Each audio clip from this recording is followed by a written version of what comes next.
Hey everyone, you're about to watch one of our special segments from the Omega Protocol World Race. Many from the community voiced their interest in getting these segments uploaded to YouTube, but I haven't really had the time until recently to do so. You'll notice a few different things from what we have normally in MogTalk, such as light music in the background, a shorter duration, the visuals on the screen will be a bit different. These are also a little over a month old, while the World Race was actually still happening. So please keep that in mind while watching it. That being said, these are great conversations, and I hope that you enjoy them.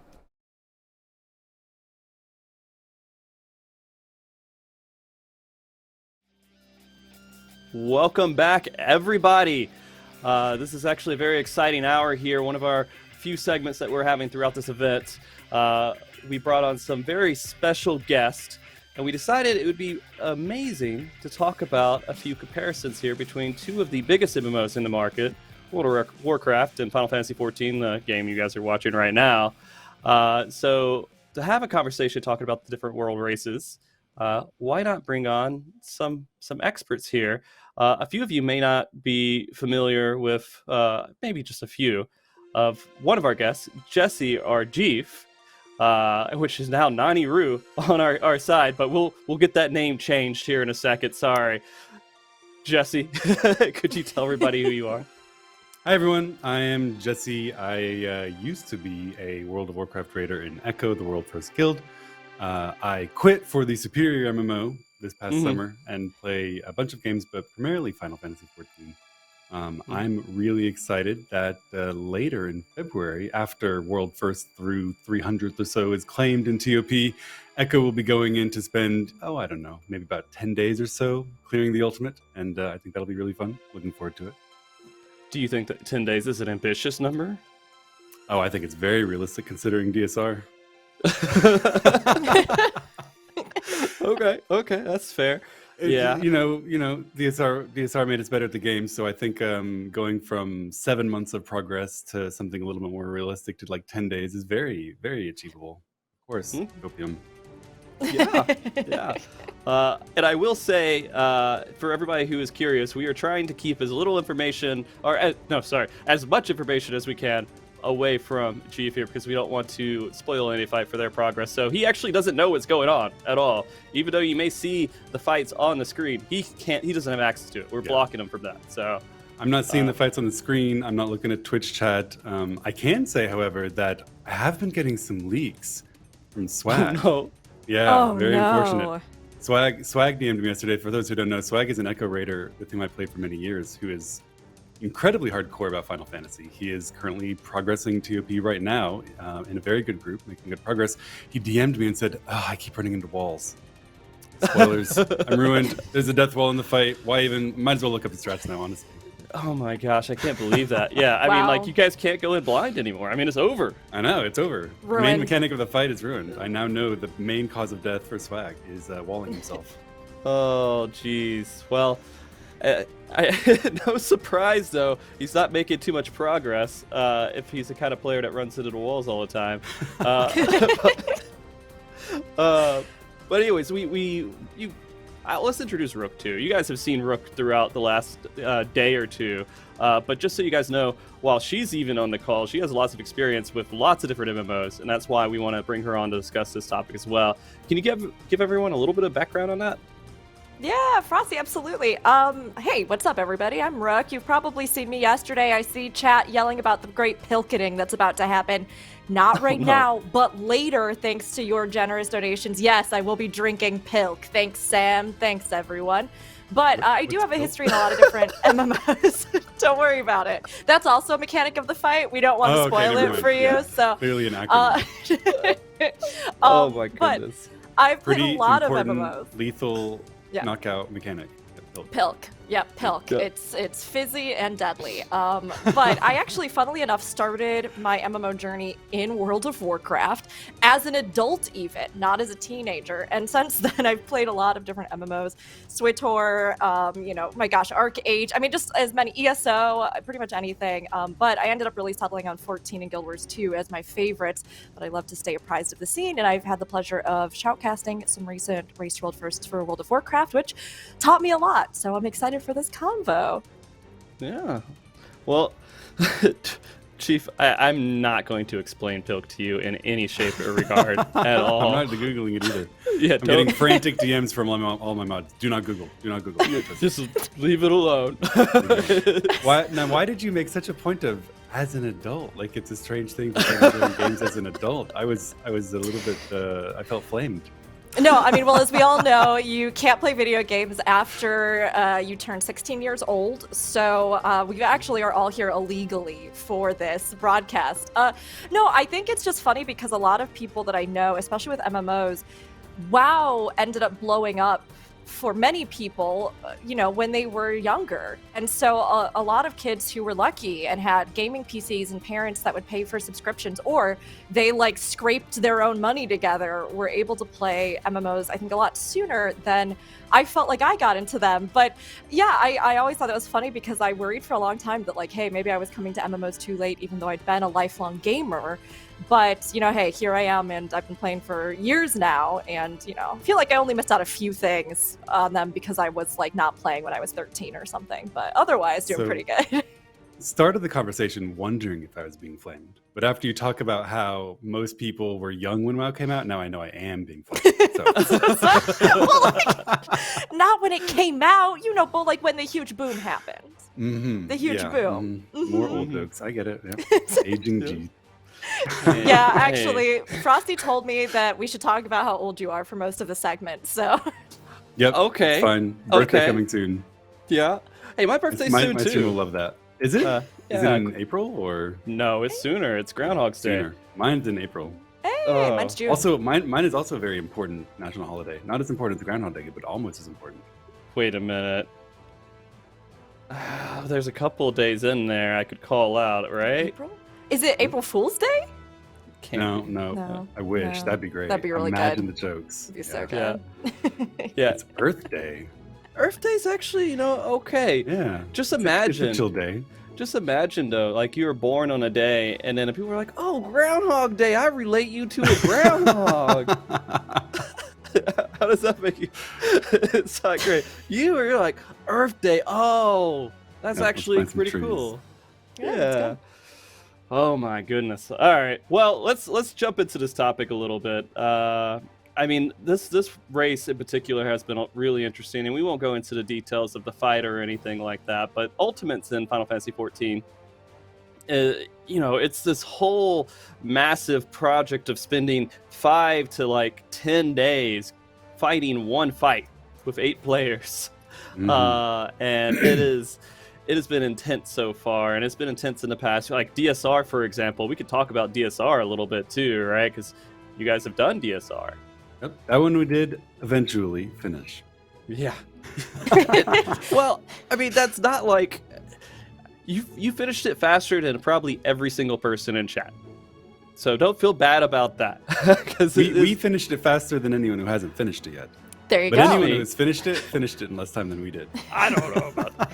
Hey, that's still a huge we achievement. We had fun. Listen, it's interesting because obviously we've only done the one Ultimate, but it was fascinating to see how different it is. One of the most common questions I get, and probably you guys as well, playing these multiple MMOs, is people who are curious about how do the fights really differ? What's harder, WoW or Final Fantasy? What's harder, Mythic bosses or Ultimate? And before, I'd have had no idea. But after DSR, the best comparison I have isn't that you're doing this one encounter for 10 days. The best comparison I have is that an Ultimate is like combining the last 4 bosses of an entire Mythic tier into one encounter. That's what an Ultimate feels like. And it's really interesting and fun. And I've been gratified to see Swag's having a lot of fun with it. That's the only person leaking me right now. He DMs me every few hours saying, "Oh, this is such a great fight. Oh, this is so hectic. Oh, I'm having so much fun." I'm like, stop it. Cease. I'm a month away. But I'm sure it's such an interesting spectacle. Like I was super tempted to not be blind this time around, just because of how interesting the spectacle of the Ultimate is, and being part of the community, appreciating that spectacle. It's such a cool moment. Yeah. I mean, and I think that's exactly why I do what I do. I'm not as good enough of a raider to probably prog world racing or be a world racer in any capacity at all. but I just love watching it, like going through these different fights, and you know absolutely nothing. It is no information, no graphics of what's happening, no music information, you scratch together information from previous fights. That's all you know. And to see what they come up with, and 90, like very high percentile of no bugs, where you can kind of go in and the fight is going to be clearable. You just have to find the solution for it. And the entire community is like going through that whole journey with you. And seeing this new surprise, every single phase, everything to it, is just a spectacle for all the viewers, and that's why I love it so much. And it's good. Oh, I was just gonna say, it's really interesting because I was thinking before this segment, I was kind of thinking, you know, what is the difference, right, between the Race World First and WoW and the Race World First and Final Fantasy? And the only difference that's like really notable, I think, is that in WoW, of course, you know, tons of viewers watching to see who kills it first. You know, how much damage is everyone going to do? What's the fight going to look like? And in Final Fantasy, everyone's watching for the same reason. Plus, this like sincere appreciation of the story being evoked by the fight. The memories that they went through when they did that content a couple of years back, and their first experience with the fights that are being drawn upon part of it. And it's like this, it becomes this community re-engagement and reapproachment with the story. And I think that's really, really cool. It is. I think the 14 fights are so phenomenally cinematic in that sense, and that sometimes, I mean, they do these things that are like huge spin-offs, like DSR, which is so wild. That's the first one your group jumped into, but I love it. Not only is it so hard, but I think it has some of the like biggest, you know, the alternate timeline and everything else. It was such a moment that the community for so long had been saying, like, well, what if we could have saved Torchifont? What if we could have, you know? So it was cool to get to see everybody come together with that. And I actually really loved what you were talking about earlier when it came to the difficulty between different fights, because while I played WoW for a while myself, I never actually raided in WoW. When I started to get into it, I didn't really have a guild or anything like that, and I was so nervous and I was so new to MMOs that I was just like, oh, I don't think I can do this. And it wasn't until 14 that I started engaging with endgame. So when I like later started learning more about raiding from the WoW perspective from other people I knew, and when I started casting the world race, I even asked myself that question a lot, like, what determines difficulty in either of these arenas? Can you say that one is harder than the other?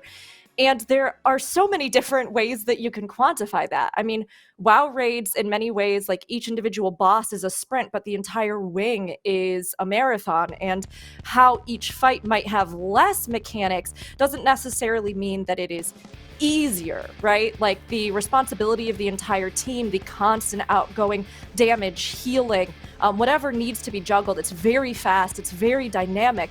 Whereas in 14, these fights, kind of like you were talking about, mechanically are so dense. When I was first looking through the guides, I was just like, I'm looking through WoW bosses and I'm going, but that boss only has 3 mechanics? What makes that hard then? And then I open up like a 14 boss and it's like, thus begins the chapter book of mechanics for the first phase of Omega Ultimate. You're like flipping through page after page. But I started to kind of see that a lot of it had to do with either this mechanical dance and this intense execution of mechanical skill, movement, and coordination versus something like WoW's raids, where it is absolute chaos in Mythic. And when you see some of the numbers thresholds these groups have to hit and some of the instantaneous quick responses and all these other things, it's just a very different kind of difficulty, you know? But they are both difficult in their own right. Though Ultimate, I do personally think, is probably some of the hardest MMORPG content out there for endgame right now. Well, I can only speak to the 2 that I've played. You've played a lot more than I have, but I certainly agree with you. DSR is harder than any single encounter that I've ever played in World of Warcraft, including at the World First Mythic level, right? It's more comparable to several in a row because of that like boss sequence of bosses in one encounter and the necessity of playing really consistently for 13 minutes to get to a new mechanic that kills you in 10 seconds over and over and over again, right? The other thing that you were talking about with comparing them, it is really hard to do an apples to apples comparison of the difficulty of a WoW Mythic boss versus an Ultimate phase, for example. They're very different fights. They're very different play styles, they're very different fight designs, and there's so many things you can point out that are different, it becomes hard to compare them. Something that I've heard said, and I think is largely true, is that 14 is more of a choreographed, perfectly executed ballet, while WoW is much more of a reaction speed, chaos, random things are happening, and everyone's flailing around in reaction to things much more quickly. And this is an oversimplification, because there will be choreographed moments in a WoW fight where everyone's moving together, moving apart, and there will be reaction time moments in a Final Fantasy fight where things change, and you have to react based on which individual debuffs or set of mechanics each individual person gets. So it's an overgeneralization, but it is somewhat true that you'll typically see a more when you finish. And I'll keep going back to DSR, and because I don't know anything about Omega. When you finish the Nidhogg phase of DSR, you feel like you've done something beautiful, right? Everyone's danced through this pretty choreography, in, out, soak, bait, and it looks lovely to see. There is nothing like that in WoW that looks elegant and beautiful. It's a mass of people moving like chaos theory, right? It's much harder to characterize as a ballet. Doesn't mean that it's harder, doesn't mean that it's easier, doesn't mean that it's less fun. It's very different. Yeah, you guys are actually going into this really well, and I feel like I could just hang back a little bit because these are excellent explanations. And I guess one thing that a lot of people do bring up about the differences between the two different races does come down to like the gearing in the situations here, and I mean that includes Savage too, to a certain point. What are your thoughts on the gearing between the two different styles of world racing? So it's interesting because I think a lot of different, somewhat disparate points kind of start tying together in an underlying way, and that sounds really vague. Let me kind of make that more concrete. You say, like, the gearing is obviously very different. In WoW, there are a huge variety of gear items for every single slot with wildly varying impacts on your performance and playstyle. You're creating individual build-outs that can enormously differ between one person playing the exact same spec and class and another person playing the exact same, let's say, job. Two different trinkets, a four-piece, different effects on things. You have wildly different effects. And in Final Fantasy XIV, of course, that doesn't happen. Two people with the same job, they're going to have the same loadout. They will use the same spells. Those spells will do largely the same amount of damage. There won't be any like difference in effect or playstyle or optimal rotation. And that, of course, then has ripples through how you acquire the gear. And what I was kind of getting to earlier is I think it also has ripples backward through game design. I don't think that this is an accident, nor is it necessarily something that either one game should emulate in the other.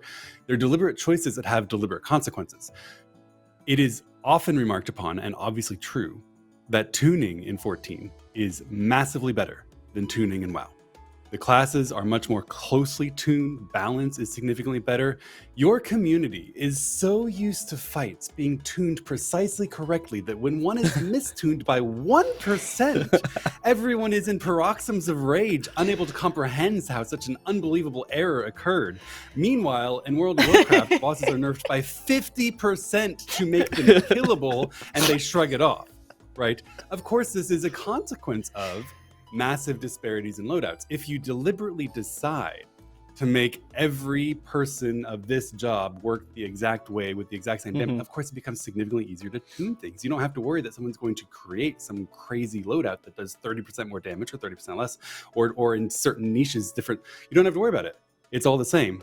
Balancing and tuning becomes significantly easier. And that's, I think, a really important point about the differences between the games. These things tie together to create deliberate choices where the most interesting part of the difference between gearing in WoW and Final Fantasy all stem from this decision, I think, on Square's part to prioritize what you talked about earlier, releasing a fight in a state where it's going to work, nothing will be bugged, nothing will be exploitable, nothing will be super cheesable, and it will be killable with good play. Whereas and I think a lot of things drive into, because that's their overriding goal, I believe, a lot of design decisions flow from that, including how you acquire a gear and how similar the gear is, and how what a WoW player would call uninteresting or even boring the gear disparities are. Whereas then on the WoW side, with an apparent disregard for tuning and balancing in some cases, you end up with gear being acquired in much more wildly random ways, and you are constantly seeking out, oh, this is my best trinket, I need this, but in this situation, this is my best trinket. So I've kind of rambled on for a while. No. It was all really good content. So. Yeah, I love hearing it. I mean, it's so interesting because I think this is something even in everything from like 14's class balance design to things like gearing that we see as a big difference. The idea of freedom, customization of build versus the idea of streamlining, of, really keeping things as tight as possible, as comparable as possible, as valid of a pick as possible across the board. And as 14 players, I think a lot of times, like you said, a tiny thing will happen, like with P8S, where it's like, oh, maybe it's 1% overtuned, or maybe if you're looking at the actual, mysterious information that we have that comes from nowhere about classes, and you're like, oh, this class, the disparity between these two is so huge, when in reality, if you compare it to like the disparity in almost any other MMO, it's like this, and all the other MMOs, the disparity between best and worst is like massive, So I think that 14, even in its gear, has that as well, in that your options are much more limited. And even stuff like materia, there's been a lot of discussion about, should there be more range of customization and viability of materia? Do we need to get rid of certain materia, which we have seen over time? Or should it really just be something where, again, everything is as tightly knit as possible? Personally, it's tough. I like both, but just in different settings. I like to be able to customize a play style. I like to be able to create something niche that fits with a specific boss or a specific fight. I've experienced that in other games. I've seen it in WoW. I've experienced it in Guild Wars 2, and it is really satisfying and fun to have that puzzle component. But from like a sheer skill standpoint in 14, I love that the gear is not the question. And I think this is one of the biggest things I saw immediately in chat as we started this topic. Splits. And I had not even ever encountered anything about splits until I cast my first WoW Race to World First. And people kept referencing it, and I was like, Google, what is splits? And I had to look it up. And for anybody who doesn't know, split runs essentially are one way that the WoW community, at various iterations of the game, and please feel free to fill in if I'm just skimming through it, basically farm or fish for specific gear drops, for specific build classes, things like that they might need, by splitting their groups up, right? And then oftentimes bringing in random players, either through gold or other means, right? To kind of incentivize them to come in and then help them fish around for types of gear that they might need to be on par with everybody. And something that's really unique about WoW as well is that oftentimes this gear farming, although this most recent race was a little bit different because they released both the heroic and mythic levels of difficulty, so for 14 players, normal and savage simultaneously. So they had to do more of that kind of farming of the normal content, while they were also trying to look ahead at progging the savage content. But in previous iterations, if they release one first, you're still trying to get through all of that, or you're farming for stuff even up through the Race to World First while it's live. So people will come in and be like, what's happening on screen right now? And you're like, well, it splits. It's been happening for 3 days. And we'll get to the raids, but they can't do the raids unless they have the gear that comes from these raids. So for me, it's interesting because it does become a bigger part of the race, and the strategies around it are so fascinating in World of Warcraft. It is in and of itself a huge component and strategy, and people literally are creating docs of who's getting what, when, where, how, who already got something, who can't run because they didn't get the things they needed, all this kind of stuff. But personally, I like 14's method better. I feel like, for me, the last thing I want to be worrying about is whether or not I just happened to get a piece I needed in order to be able to test my skill in a fight of this difficulty. I don't know how you both feel, but that's my personal feeling on it, I do like, so this is one of the things where I don't think either game should emulate the other. these design decisions are so deep-rooted in the philosophy of the game and then ripple throughout their fight design, their encounter design, their game design in ways that I don't think you could unroot them without being very destructive. And different people like different things, and people like different things, even as the same person, at different times in different ways. We shouldn't be trying to homogenize these games, I don't think. Their differences are what make people enjoy them, right? It's a good example of this is like job design in Final Fantasy between DPS. People argue passionately about whether Reaper or Dragoon is more fun based on which one they enjoy more. And you get mad at the guy who says Reaper is boring, and then he gets mad at the guy who's like Dragoon's too busy. And the thing is like that's a good thing. If you're passionate about liking one more and someone else is passionate about liking the other more, that's a sign of healthy like differences that appeal to multiple people and prove that they are different enough to really to be really fun.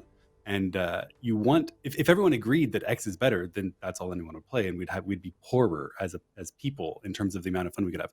So I don't think that either should try to really emulate each other in general as a rule. Now, as for splits, I'm afraid that you could easily do splits in 14.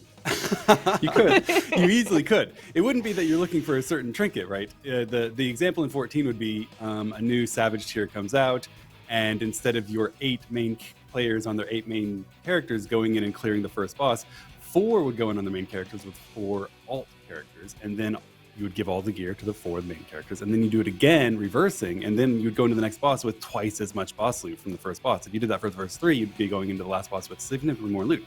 Now, that doesn't happen, not because splits aren't practical as a way to increase the power of your raid team, because they definitely are. In 14, you get a lot more gear and a lot more power. It's because it's not needed in Savage, right? You would lose more time doing the split than you would gain from the extra gear.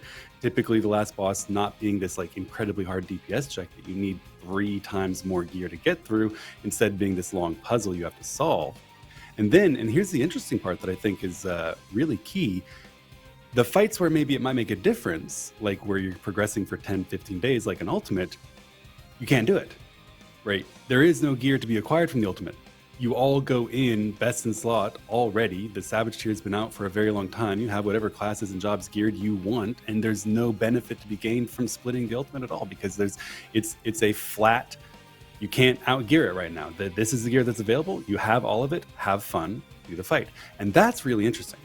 That's something that I think that could potentially be adopted and adapted in other MMOs, to have content such that you have interesting hard content where gear matters, but it's not so hard that it becomes imperative that you do splits for it. And then the really hard, prestigious, difficult content, gear becomes an even playing field and irrelevant. And again, you're in this position where you don't have to do the boring, tedious stuff to enjoy it. That's where I think the interesting thing is, and something that WoW could look into potentially, is how do we maybe not copy, but figure out a way to make gear less relevant to what's supposed to be a skill-based progression fight. Man, you guys are hitting like every single point I could think to talk about with this, just automatically. So thank you for doing that. There are some other things to talk about besides just the games mechanically and everything. It's also the communities behind the world race scene and kind of how they have kind of grown. Final Fantasy XIV, I would still say, is definitely within its more infant state in comparison to WoW. WoW has grown a lot. When did it start really blowing up in WoW? I don't actually remember when that happened. Race to World First? Mm-hmm. The Race to World First really blew up in WoW at the beginning of BFA, when the then World First Guild decided to stream their progress. That was the first World First event. Viewership blew up, the whole race blew up, and then the next one they streamed again, and then after that multiple guilds started streaming, and then it became the whole big production. It was this evolving process. And the interesting thing there is, and kind of an illustration of how accidents of history can be so impactful, is that the guild that decided to stream that race had an enormous internal debate about it. Similar, and I'm going to say things that are going to sound recognizable to you as Final Fantasy fans. They were worried that if they streamed the race, other teams that weren't streaming would see their strategies, be able to pick up on anything they did, solve the fight, and beat them to the finish line because of that. They were worried that they would give away information but not gain any. They were worried that it would cause a loss. And the thing is it almost did. They were within 1% or 2% of losing that race. It was very close. And I sometimes wonder, if they had lost that, would it have killed the world first race? Would they have not streamed the next one? And I think the answer is it might have for a while. It might have delayed it becoming a big phenomenon. But since they won, sponsors noticed the viewership, money flowed in, it blew up, it became a big thing. Competitors were like, okay, we got to get in on this too. So yeah, it's interesting that WoW has had that breakthrough moment where the top guild decided, we're going to go for it and risk it, and it worked out, and then it went from there. Whereas 14 hasn't had that moment yet, and there are a couple of reasons that I think are why that are kind of preventing that from happening. If you even think that it's a good thing to happen, some people say not every game should be an esport, so that's a whole other question as well. Yeah, I was going to ask. I'm so curious about this. When they streamed that, has the PTR always existed in the way that it is, where you get to preview the fights and or get like the little entries, the dungeon blurbs about like the mythic difficulty? Was that still in the game at the time that they chose to do that first race to world first? Yes. It's not that it's always been there, but PTR testing has been a staple of modern WoW for several years, including at the time that they did the first race to world first broadcast. Yes. Interesting. I've always wondered, because I think one of the biggest differences that a lot of people talk about, and that I, again, was surprised when I was looking between the two games, was the fact that, for those of you who don't know, who aren't familiar with the Race to World First in World of Warcraft, it is a huge event, like massive, It's incredible, honestly, Frosty. I mean, to see 14 step up into this space because of your efforts and the community, and I mean, obviously it takes a village, but holy cow, I had no idea even about the scale and scope until I got involved in the Race to World First for WoW, and it is massive. I mean, all the different teams even fly out to locations, and they oftentimes have their own like sponsored hubs that's using all the equipment by whatever company is sponsoring them, and these huge budgets and all these big deals and all this stuff, and these huge channels where they're broadcasting it. It is essentially like an esports event.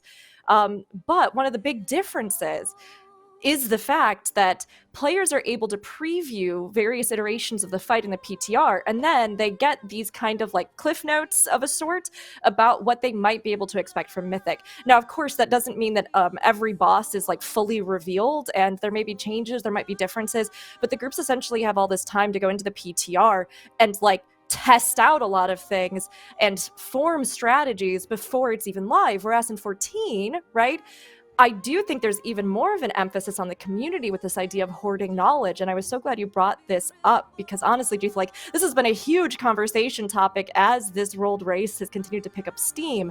Why don't some teams stream it?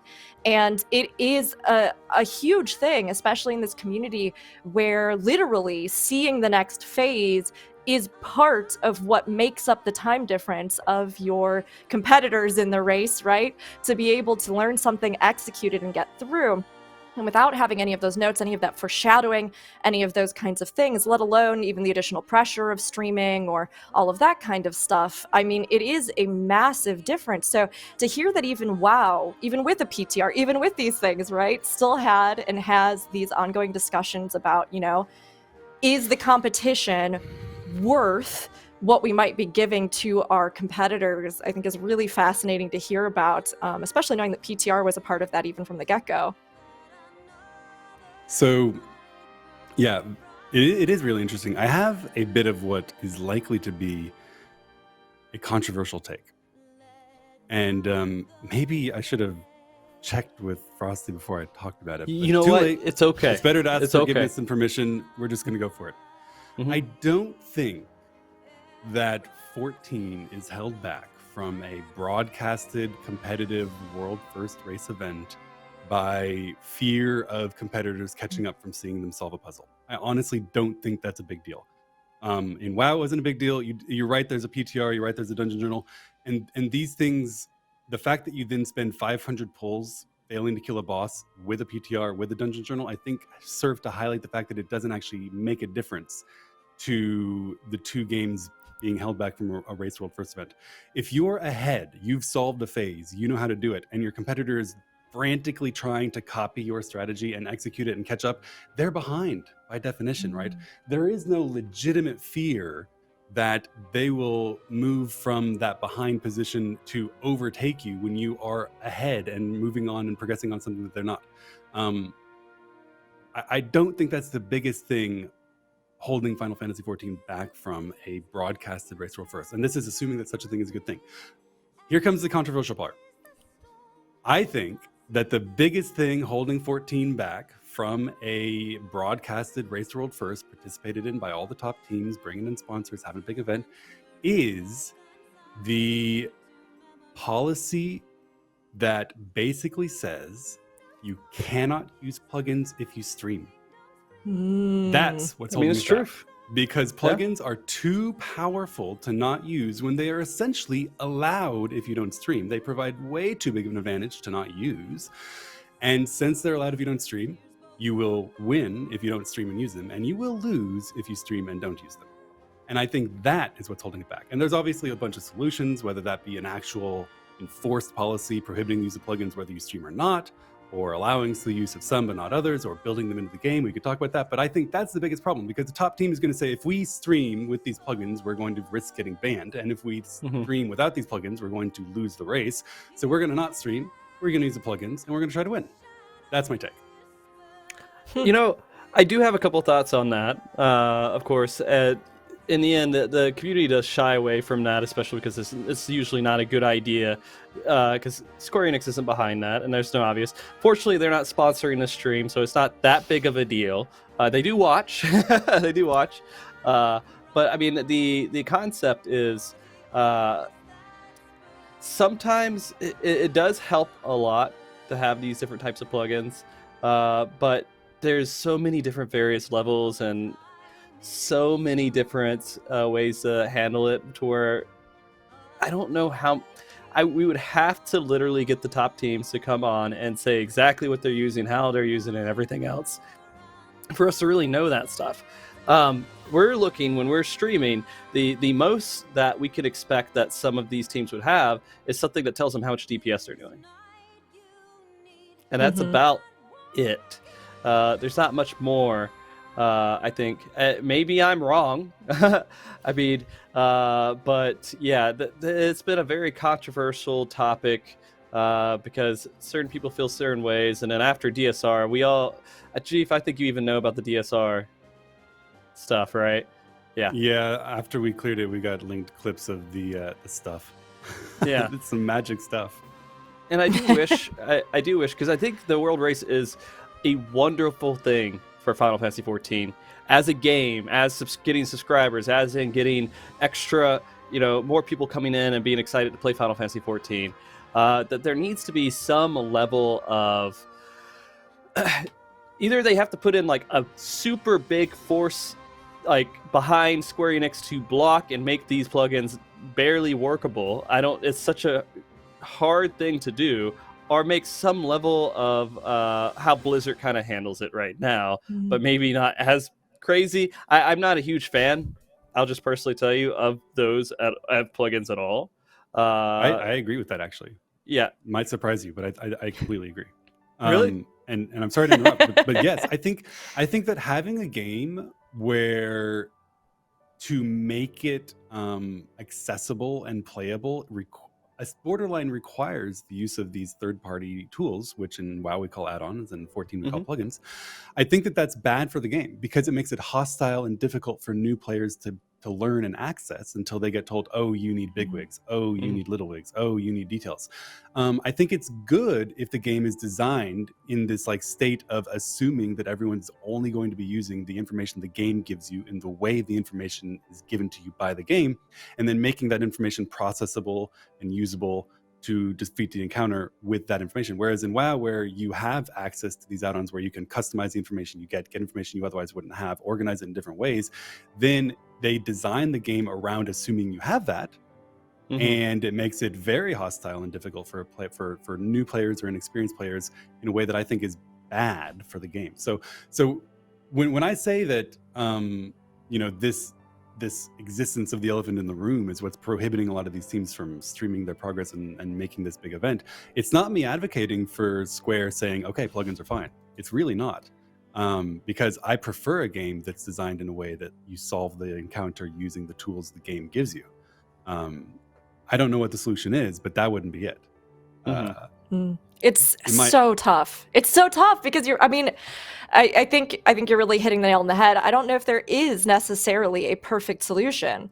I mean, Frosty, like you were saying, they could try to enforce very specific guidelines of usage and what is or isn't allowed. And in those regards, I mean, I don't think that these things completely nullify, right? Because there are many people where you could have all the tools in the world and you're still not going to be able to execute these fights, coordinate as a team, go through it, right? Mm-hmm.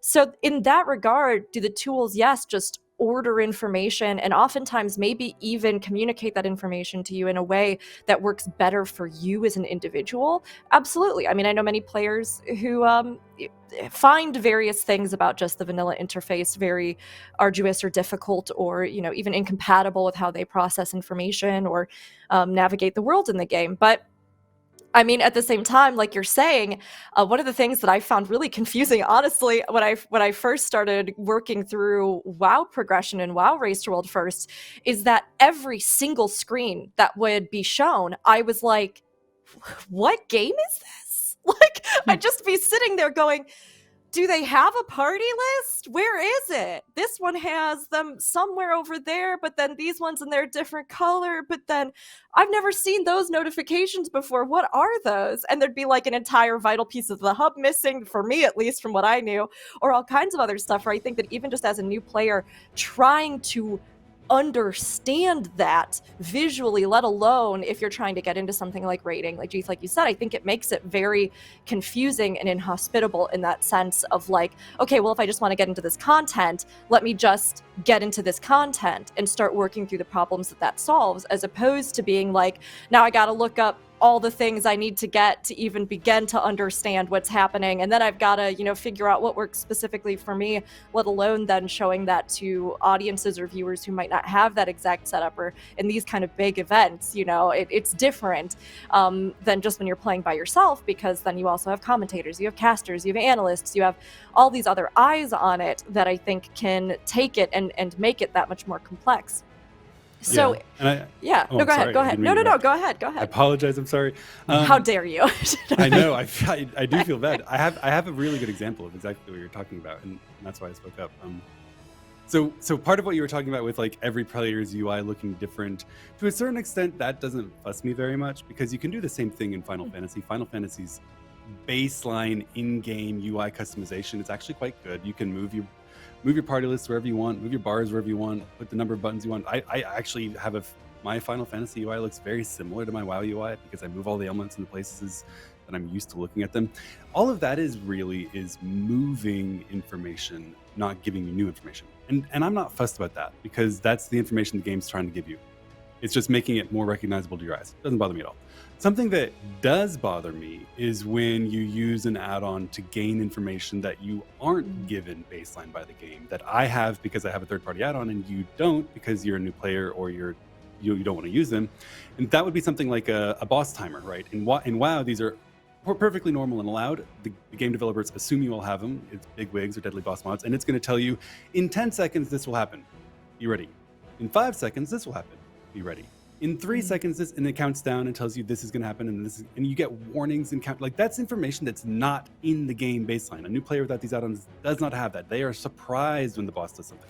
And in 14, you have these very scripted, much more highly scripted, choreographed fights where the bosses do these things at the exact same time in the exact same way. And you could very easily make a plugin or an add-on, and I'm quite certain that they exist, that tells you calmly in your ear, this is coming in 10 seconds. You need to move over there to be ready for it. Now this is coming in 5, you know? And that is where it becomes problematic, because no longer are you simply rearranging information that you already have. You are now gaining information that you aren't supposed to have, that isn't part of what the game presents you to solve its puzzle, and now gives you an advantage over people who don't use that. And my preference is for a game that relies on the elements the game gives you to solve instead of relying on external information, like a big wigs or something. And so, but the issue is it's so powerful, right? It's so powerful. Obviously, it's significantly easier to prepare for and deal with a mechanic if you're given a 5, 4, 3, 2, 1 as to it happening. And again, I'll go back to DSR. Sorry, choking a little bit. That was okay. The Sanctify movement, right, where you saw the extremely heinous plugins displaying exactly where to move, exactly where the safe plates are. With just a boss timer, instead of using your eyes to see, okay, this orb exploded, now it's time to move into its explosion, now it's time to move into the next one's explosion, you could have something telling you, move now, move now. And it would be so much easier. And you have that in WoW, and you don't in 14, and I prefer that because then everyone has the same tools for solving the same problems. And because these, the issue, and I come back to this, and I don't want to harp on it, but the issue is that there's no enforcement prohibiting their use at all, as far as I can tell, unless you show yourself doing it, right? And if you have this weird rule that's basically, it's fine unless you stream it, then no one will stream it. And your 14 race is kind of like artificially blocked forever, you know? And so when I say that, it's not me saying they should allow them. Quite the contrary. It's me saying, enforce the rule. Don't let anyone use them. Find a way to prevent it. So just I do want to chime in on that one, just to let you know, I have talked about this multiple times with World First players. They've all said they wish that Square Enix would make it to where these things were very clear cut, not allowed, bad, don't use them, get them out, and actually were kind of hardcore about the plugins. Because if they did that, they would know I don't do that. And if I did, then my clear is not legitimate, and it is not seen as something that Square Enix would support at all and be completely obvious for them. But now, when they're doing a world race, since the stuff does happen offline with stream, they have to do the stuff that they know is out there if they want to be competitive. There's just no choice. And they wish that this was all kind of an open kind of race that was much easier to handle. But then it always comes into the simple part of a UI showing a number under a debuff is enough to get you banned. Then why would you even want to show anything? I mean, I agree. It's tricky because you're right. It's not as though teams that are competing aren't going to be aware of it and are going to want to concede their own shot because of something like this. I mean, I think to maybe take it in a different direction as well, even outside of the add-ons and that discussion, because that is a big way in which these two race worlds first differ, right? Whether or not something is publicly endorsed by a company or not, and what it means to choose to stream or not with certain things in mind in those regards to those tools. But even outside of that, one thing that I have been thinking about too is just the fact that I feel like completely separate from even that topic is also just the visibility and the notoriety or scale of event, right?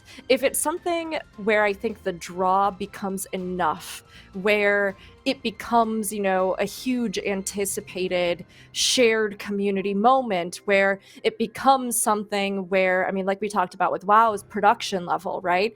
You have teams like straight up getting paid for the hours that they're putting in on things. You have budgets and large scale like sponsorships and this huge thing that I think people don't want to be left out of. I think there's a lot of pros and cons to this as well, but perhaps one of the pros being that even as, I mean, and Frosty, maybe you can even talk more about this because I don't know a ton about how all the teams, you know, have over the years shown more or less interest in this. But, you know, as I think this event continues to grow and as our community gets more excited about it and we have people who continue to watch and more donations that we're able to bring in for charities and everything else, it feels like to some degree, at the very least, with 14, right? I would hope that more teams and more players would be excited to get on board, even with some of the trade-offs, because again, it's, you know, actually something that is really big in the community, or that might even be a bigger draw to them. Whereas 14 has really been just building momentum with that versus WoW, where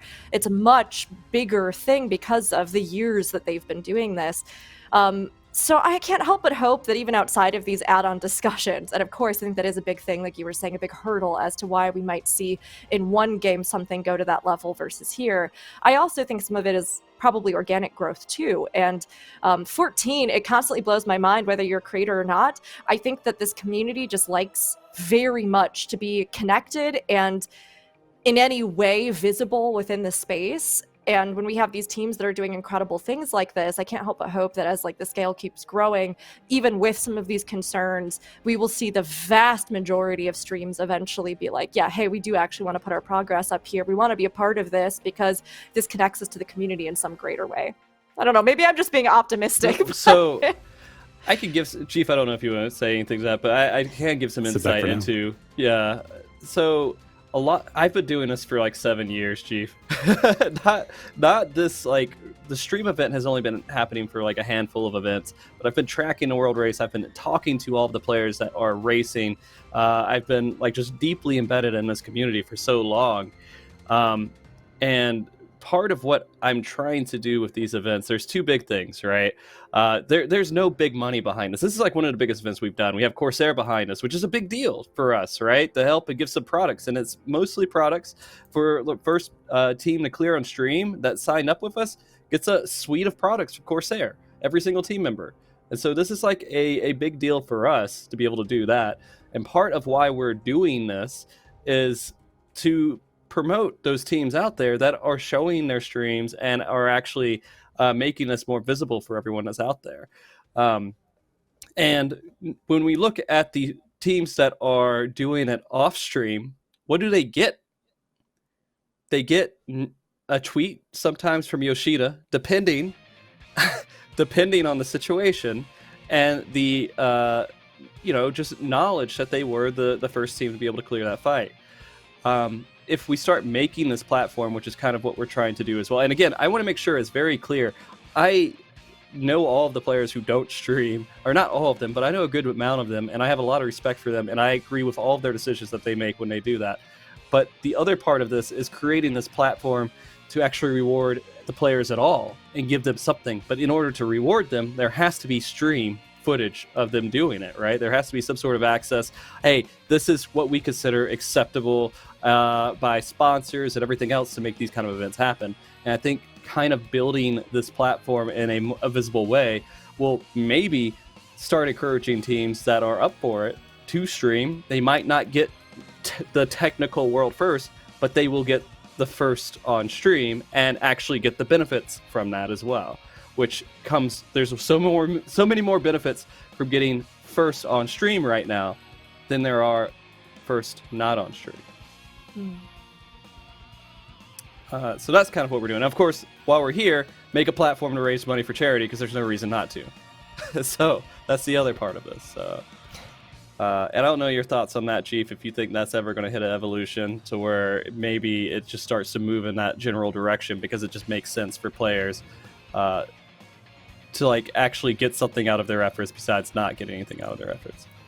I think it does move it in the right direction. And also congratulations and nice work raising money for charity. That's awesome. I'd love to see it. I do think, yes, we talked about one elephant in the room, that elephant being plugins. There's another elephant in the room, and he's on the other side of it, and that's money, right? Money talks, money matters. The reason why the first guild in WoW started streaming it is because they got sponsorship deals that paid them a lot of money, and then you could suddenly start paying your raiders a small salary, a stipend. Now you can keep people instead of saying, okay, to pay my rent, I need to go back to work. I can't do this anymore, right? Money matters, and to the extent that an ultimate like DSR or with TOP displays to businesses who are trying to sell keyboards and mice and gaming chairs and jerseys, that there are people who will watch this and watch their advertising and induce them to create sponsorship, that will cause players to say, oh, wow, okay, so maybe this is worthwhile, even if it makes us less likely to win. Because I can tell you, winning feels great, right? It's easy to say, oh, I'll get a Corsair suite, which is awesome from doing it on stream, but winning feels way better. I'm sorry to say this. Winning feels better than a keyboard. I mean, it just does. Winning feels really good. Right now, yeah. But here's the thing, is that as it grows, being able to compete and, win and, be able to, have stuff and maybe even pay a little bit of your rent and your groceries from it feels even better. So I do think it's a step in the right direction. I hate to pivot, but you actually hit one of my little bugaboos earlier. Oh no, what did I do? No, not even you. And it's not a bugaboo. This is a good thing. What have I done? When you said numbers under buffs. when you said numbers under buffs.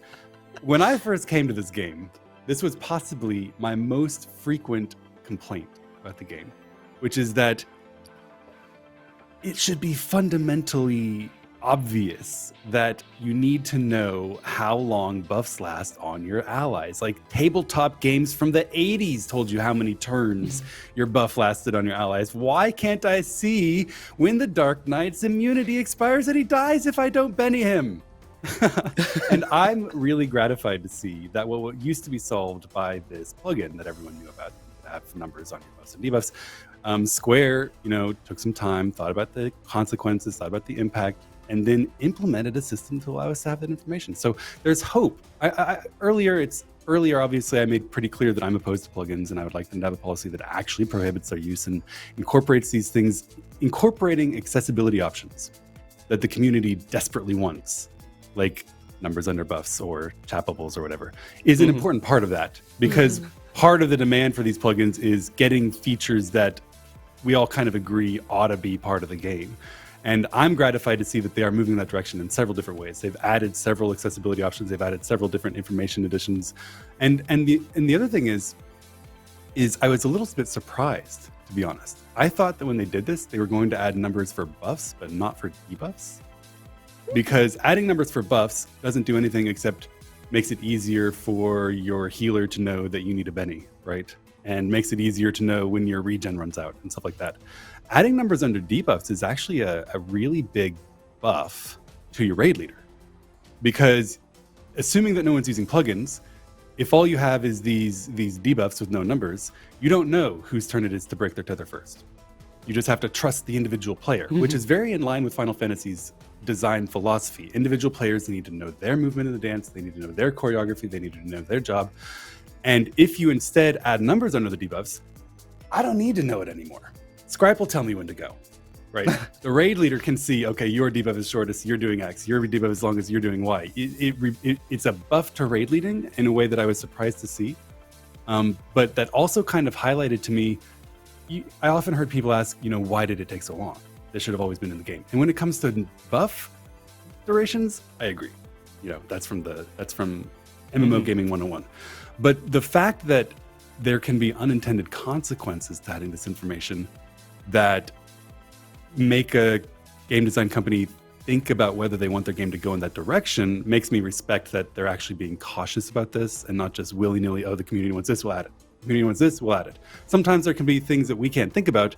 There might be reasons why they might be slow and hesitant to add these things in baseline. But of course, the flip side is, if they do, you can uninstall that plugin. We're all a little bit closer to, adhering to the will of Yoshi P. Right. Yeah. So, and that's kind of what, in the end, we all just want to be happy. We want, the developers to be happy with the situation. We want the raiders to be happy. We want everybody to be happy in this world race scene. These add-ons do push and encourage change within the game that should be there. But I don't know. I feel like Final Fantasy is pretty close to well designed at its core. There are some gripes and some issues, but it's pretty good for a core game. And they do that, and PlayStation players love playing actually Final Fantasy 14, which is weird to me, but the controls are really good for them as well. So this game is pretty well designed from that point of view. There's just little things like that get missed every once in a while. You heard it here from Frosty. This game, it's pretty good. It's pretty good. Final Fantasy 14. Pretty good. And I have a lot of respect for the developers, and I have a lot of respect for, of course, the players out there that may feel like they need some extra tools to be able to do some of this content too. It's all a difference in taste sometimes. I don't know. People get heated all the time. Man, chat, you're used to it, I'm sure. I don't know. Do you ever watch the World Race chat, Jesse? I avoid that for the sake of mental health. Twitch chat. Here's the issue with watching World Race chat, okay? Twitch chat, of course, is filled with the most subtle, sophisticated, intelligent, and skilled gamers on the planet who typically are able to clear content significantly faster than any of the poor schmucks that are competing at any one time. And it's simply humiliating to see all of the ways in which they have suggested easy solutions to problems that have eluded us. So in order to preserve my mental health, I just avoid associating with the superior gamers and No, that makes sense. That makes sense. Well, try the to struggle superior through it on my gamers, own. They're very complimentary of you. Lithy, in particular, says you're so handsome, Jeathe. So... Yeah. Well, I mean, we're already a little bit over here, but I mean, it's just such a good conversation with really good players on the cast here to talk about this stuff. I'm not including myself. You're the good not players, me yeah. either. It's just Jeathe, I think. All right, Oh, please. yeah. This was a really fun conversation, and it wouldn't have been if I were talking to myself. Oh, well. That being said, though, we probably should wrap this up and move on to the next segment here. And, Jesse, I appreciate your time so much and coming on and, Of course. Trusting us to not ruin your experience coming up soon. Well, I had every reason to trust you because I've obviously talked to you before when I was doing MSQ things, and I knew how unbelievably respectful and careful you are of your guests and spoilers. And I'm gratified and grateful. I'm glad you brought me on. It was a very fun conversation, and thank you. Yeah. Real quick, just to remind everybody, when are you guys doing that again? Oh, God. Echo scheduling content. We will be doing TOP later. Later. Okay. Please look forward to it. The plan Sounds good. is to do it in February. Okay. Windscribe said we were probably doing in February. I forgot to check which year. So That's fair. Okay. Well then, guys, look forward to that, and please, of course, follow. Is it your channel? Is just I'm trying to remember. Is it just Jeathe with an E or? it's Jeathe Bell, which was Jeathe my Bell. OG paladin name back in WoW. Yeah, so it's Jeathe Bell. Jeathe Bell. Let me make sure I do that right. I'm gonna do a shout out for you. The fancy Twitch thank command you. for it. Yeah. And please follow him so you can see all his progress. One of the most enjoyable streamers to follow with coming into Final Fantasy XIV, and I think most of the community would stand behind me with saying that too. Well, I appreciate it. It'll be certainly wonderful to have all of the superior gamers currently in chat watch the fight be defeated. Everyone finishes in the next couple of weeks, and then we'll start, and everyone will be in a position to CAGW. Streamer is unaware. Don't know what's going on. We are unaware. It'll be fun. Yeah. So that'll be in a month or two. Thank you so much. I really appreciate it. Yeah, of course.